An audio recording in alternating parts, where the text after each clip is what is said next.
Le solstice d'hiver désigne le jour de l'année où la nuit est la plus longue. Ce n'est qu'après cette date du 21 décembre que les jours commencent à rallonger et que la lumière reprend le dessus sur l'obscurité. Chez les peuples pré-chrétiens, ce phénomène astronomique majeur était au centre de nombreuses croyances et coutumes religieuses. Celtes, Scandinaves, Gaulois, Germains, mais aussi Égyptiens et Romains, tous célébraient le retour de la lumière et la vitalité retrouvée du soleil. Chez certains de ces peuples, le solstice d'hiver était aussi le jour de naissance de la divinité solaire. Ce n'est pas sans rappeler une certaine fête chrétienne de la nativité célébrée dans la même période de l'année.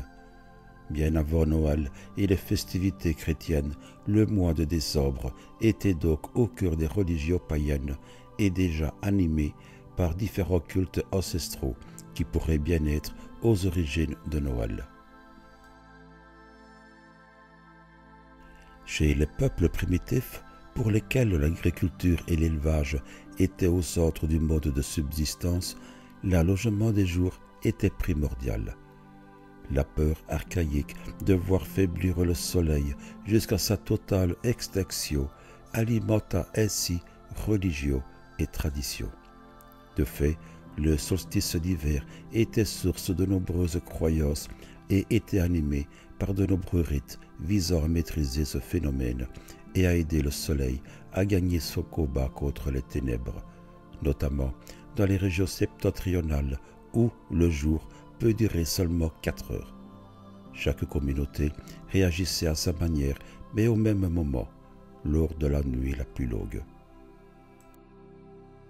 Chez de nombreux peuples, tels que les Celtes, les Anglo-Saxons ou les Germains, le solstice d'hiver était l'occasion de faire grand feu de joie devant durer plusieurs jours afin d'aider l'astre solaire à gagner en puissance et à triompher de l'hiver.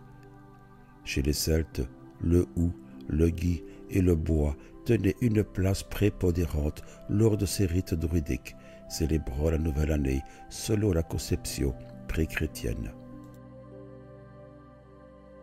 Chez les Vikings, le solstice d'hiver était célébré par un sacrifice humain et des libations, tandis qu'en Islande, la coutume était de mettre le feu à un arbre devant servir d'offrande au soleil.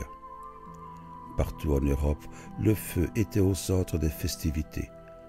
Les spécialistes de l'archéoastronomie ont également découvert de nombreux sites archéologiques européens conçus dans une perspective astronomique liée au solstice d'hiver, tel que celui de Newgrange en Irlande. Ces rites religieux témoignent de l'importance de cette date dans les croyances primitives et du culte qui était rendu au soleil. Dans la Rome antique, le solstice d'hiver était animé par les Saturnales, fêtes populaires pendant lesquelles les Romains s'offraient quelques présents et décoraient leurs demeures de branchages. Période de fêtes et de célébrations païennes, depuis le néolithique, le solstice d'hiver était également lié à certaines divinités ou considéré comme le jour de naissance de celles-ci. Par exemple, chez les anciens Scandinaves, la fête de Yule célébrait la nuit durant laquelle Odin descendait sur terre, accompagné de son funèbre cortège de cavaliers pour récompenser les bienfaiteurs.